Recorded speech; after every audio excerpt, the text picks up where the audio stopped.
കഴിഞ്ഞ ദിവസേ നമ്മൾ വാങ്ങിക്കൊണ്ടുവന്ന പോത്തിൻ്റെ എല്ല് വെട്ടി നുറുക്കി കഷ്ണാക്കി കഴുകി വൃത്തിയാക്കി വെള്ളം ഒഴിച്ച് അടുപ്പത്തേറ്റി തിളപ്പിച്ചതിൻ്റെ ബാക്കി കാര്യമായിട്ട് നമ്മൾ പറയാൻ പോണേ.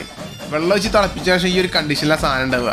അത് നന്നാക്കി ഇളക്കിയിട്ട് ഒരു ഡവറിലേക്ക് ഉണ്ട് കോരി ഒഴിക്കുക.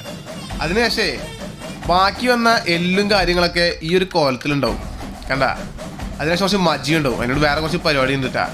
ചെറിയ ഉള്ളി എടുത്ത് കുനുകുനാന്ന് ചെറുതാക്കിയിട്ടുണ്ടായിരിക്കുക. അതിനുശേഷം ചട്ടി കയറ്റി വെളിച്ചെണ്ണ വെച്ചിട്ട് ആ ഉള്ളി അതിലേക്കാണ് എടുത്തിട്ട് നന്നായിട്ടൊന്ന് സെറ്റാക്കി എടുക്കുക. ഉള്ളി ഒന്ന് സെറ്റായി വന്നാൽ അതിലേക്ക് നമ്മളെ മാറ്റി വെച്ചിട്ട് ആ സൂപ്പ് ഉണ്ടല്ലോ അതാണ്ട് ഒഴിച്ചിട്ട് നന്നായിട്ടൊന്ന് വെട്ടി തിളപ്പിക്കുക. തിളച്ച് വരുമ്പോൾ അതിൻ്റെ കളർ ഈ ഒരു മഞ്ഞ കളറിലേക്കൊക്കെ വരും. നന്നായിട്ടൊന്ന് വെട്ടി തിളപ്പിച്ചതിന് ശേഷം അതൊരു ഡവറിലേക്ക് മാറ്റിയിട്ട് ഇതൊരു ഗ്ലാസ് എടുത്ത് അതിലേക്കാണ്ട് ഒഴിക്കുക.